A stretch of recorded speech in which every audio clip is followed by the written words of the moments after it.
sommes là, Jonathan Maccardy, Daniel Riolo, bien sûr, l'after, avec un quiz tout à l'heure. Donc inscrivez-vous 32-16, on aura également une discussion foot et politique dans quelques minutes après 23h, suite à la sortie du bouquin de Michael Correa, une histoire populaire du football. Puis tiens, Daniel, pour te calmer, j'ai Gabi, notre spécialiste peluche en régie, qui m'a amené ton milieu. Prends-le. Non, Mio, parce que ça c'est mon Titi.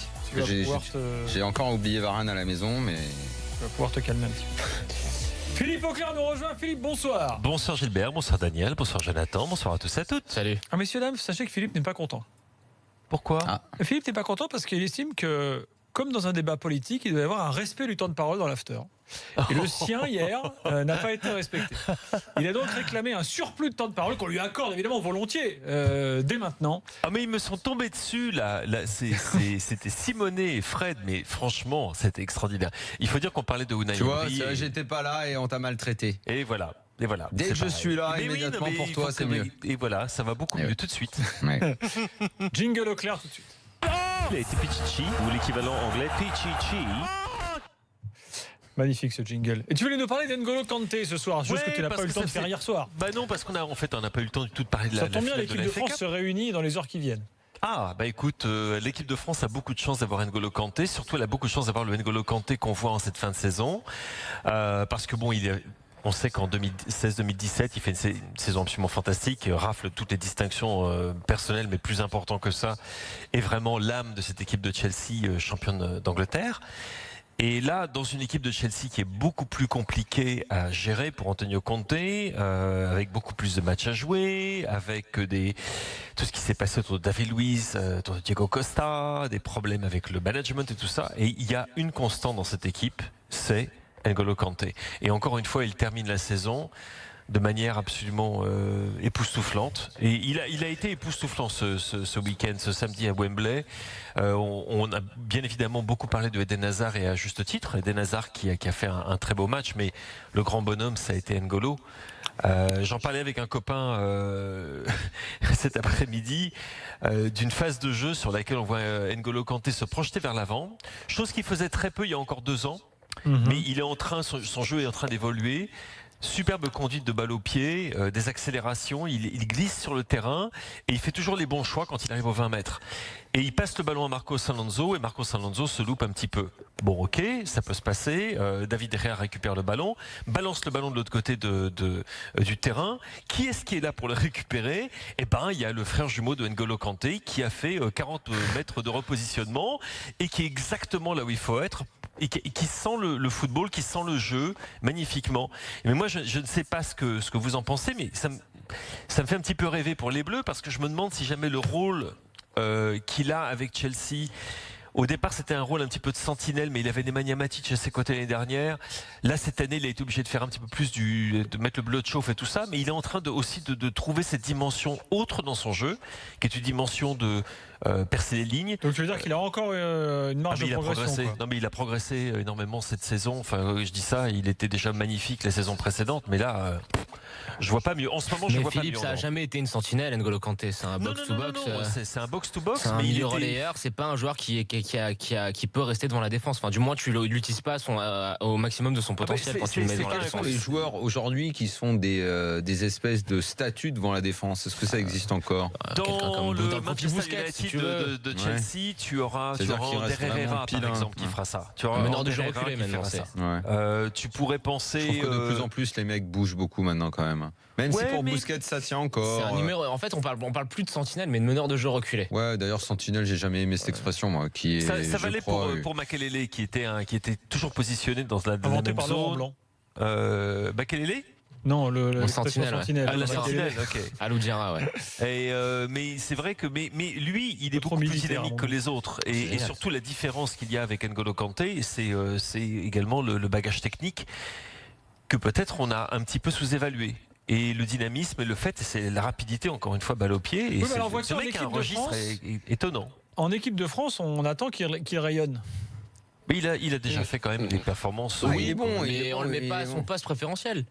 Ce que Deschamps lui demande, c'est de rester sur les phases défensives, de quasiment jouer troisième défenseur central. De moins jouer. Quand tu regardes les phases de jeu des Bleus. Mais ça, de toute façon, avec Deschamps, tous les joueurs. Il lui demande de jouer sentinelle. S'expriment moins. Il le demande de jouer dans tout ce qu'ils sentinelle. peuvent faire. Je pense Et qu'on n'aime pas. la prudence, c'est le premier mot de Deschamps. Donc forcément, il y a un aspect du jeu de Kanté que tu n'as pas forcément encore vu en bleu.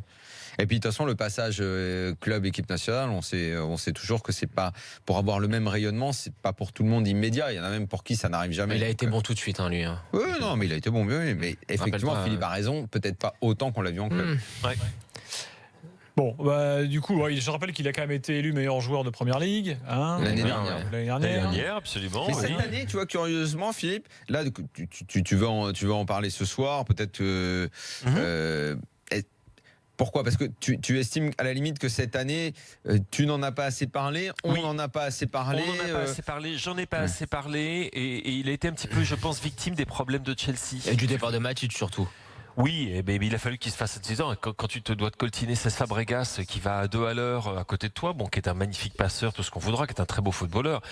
Mais quand tu dois te trimballer Bakayoko et Fabregas à la place de Nemanja Matic, ça fait quand même une personne n'a certaine discuté de son différence. absence dans le groupe France, alors qu'à un moment. Dire que Il s'estime très heureux, il s'estime plus heureux de sa saison que ce que les autres m'ont dit. c'est un délire, ça. Hein. Grande vente de Monaco et mauvais achat, ça arrive à tous les clubs de Chelsea. Ils ont payé cher quand même pour. 40. Ah, Eh mais oui, tu sais, 40. Non mais vendre Matic pour acheter on Bakayoko, tape c'est un souvent délire. sur des Philippe, hein. clubs qui font des On mauvais est achats, d'accord. mais moi je connais pas de club qui ne se trompe jamais sur les achats Non, de mais joueurs, sur des après, dépenses. Hein. Par rapport à ce que tu disais, Philippe, outre le départ de Matic, c'est plus l'espèce de repositionnement qui a dû être le sien tactique cette année, parce que faut le dire, tu vois, par rapport à ce qu'on disait sur le rôle de sentinelle, Matic justement faisait tout ce travail-là Ah, mais de il faire faisait le pas un en énorme arrière travail pour à se ce mettre au niveau de ses absolument. centraux, ce qui permettait à Kanté de rester quand même un peu plus haut sur le terrain. Donc c'est normal qu'on ait un petit peu moins vu. Et ça explique également pourquoi cette équipe de Chelsea a été beaucoup moins séduisante cette saison qu'elle l'était la saison précédente. Elle a Tu manqué avais- d'équilibre. Bah, complètement. Et bon, elle n'a pas seulement manqué d'équilibre, il y a aussi d'énormes Ah, bien problèmes sûr, mais- de relations avec les relations entre Eden Hazard et Antonio Conte sont pas franchement au beau fixe. Celle entre Willian et Antonio Conte, c'est carrément la tempête. Pedro Rodriguez et Conte, on peut continuer comme ça pendant assez longtemps en fait. Ah hein. ouais. C'est Il y, sûr. il y a un gros problème. Cela dit, ils ont malgré tout gagné la FA Cup, hein, je vous rappelle, Oui. au terme d'un match dont on se souviendra pas très très longtemps, Non, c'est sûr, je ouais. l'espère. Parce que si on s'en souvient longtemps, ça veut dire qu'on est en enfer, dans un des cercles de l'enfer. Celui où on s'ennuie. Philippe, merci beaucoup pour cet avis du soir sur Kanté. Oui. Donc, tu voulais nous dire un mot également d'Abramovich. Ah ben c'est vachement important parce que Roman Abramovich n'a pas assisté à la finale de la FA Cup, et la raison pour laquelle il n'a pas assisté à la finale de la FA Cup, c'est qu'on lui a refusé un visa d'entrée au Royaume-Uni. Il n'est pas résident britannique. Mais c'est quoi cette histoire? Mais c'est comment c'est? On va pas. compliqué. Qu'est-ce qui s'est passé en fait? Pourquoi on lui c'est parce qu'il avait fait expiré? Mais c'est parce que tu n'as pas le droit de passer, il n'a pas le droit de passer plus de 90 jours par an en Grande-Bretagne, ok, au Royaume-Uni, et donc il y a un moment où tu dois faire renouveler ton visa. Quand il a demandé son renouvellement de visa, Mais pourquoi il n'a apparemment, pas avait plus peut-être que ce perdu. document-là en étant propriétaire d'un club et tout? Pourquoi il n'a pas plus que ces 90 jours-là? Ah ben c'est simplement c'est la loi qui est comme ça, mais la loi qui était appliquée peut-être de manière un petit peu moins féroce lorsque on n'avait pas les problèmes diplomatiques qui existent aujourd'hui entre le Royaume-Uni et j'allais dire du RSS, mais c'est un lapsus qui est quand même assez révélateur, et la Russie de Poutine, après notamment la tentative d'assassinat de Skripal, bon, etc. Et ça crée quelques petits problèmes, l'expulsion en masse de diplomates russes de Londres et de diplomates Et vice-versa, anglais et ouais. britanniques de Moscou. Donc il y a un climat quand même assez particulier qui s'est mis en place, et puis les Anglais ou les Britanniques qui se rendent compte un petit peu tard, je vous l'avoue, qu'ils ont ouvert leurs frontières grand, eux qui se plaignent tout le temps de ne pas contrôler les frontières, ils ont ouvert grand à des fortunes venues de l'Est et en particulier de Russie, qui n'étaient peut-être pas blanc-bleu. Dans Il y a leur un vrai origine. problème de mafia russe à Londres. Peut-être un peu tard pour s'en rendre compte en même temps. C'est C'est historique. exactement, c'est ce que j'ai dit. C'est C'est historique. que- Non mais le problème de la mafia russe à Londres est historique, Philippe. Ah ben complètement, tu sais, moi j'habite pas dans leur quartier, bon, qui est Knightsbridge et Kensington, Oui. mais j'habite à l'ouest de là. Puis je dois passer en permanence devant les appartements où ils habitent maintenant, du côté de Knightsbridge, donc du côté de Hyde Park, de Kensington Gardens. Et c'est là en effet où ils ont leurs appartements, leurs bars, leurs clubs, leurs machins, leurs trucs, leurs casinos, tout ce que tu voudras. Alors quoi faire même? Ils ont tout ce que Si, tu il y a voudras, des je pense, coiffeurs, les ouais. promeneurs Sont bons, de les coiffeurs russes toutou. Moi, j'y vais plus depuis longtemps, donc je peux. Non mais par contre, ce que tu as, c'est que tu avais une espèce de conspiration du silence autour de l'arrivée de cet argent sale, et que maintenant tout d'un coup, on se réveille. mais c'est un réveil qui est très intéressé et C'est le contexte géopolitique. C'est un contexte géopolitique assez particulier. Je te dis pas qu'ils n'ont pas raison de s'y intéresser, ils ont tout à fait raison de s'y intéresser, mais pourquoi ils ne se sont pas intéressés avant? Ça aussi, ça m'intéresse.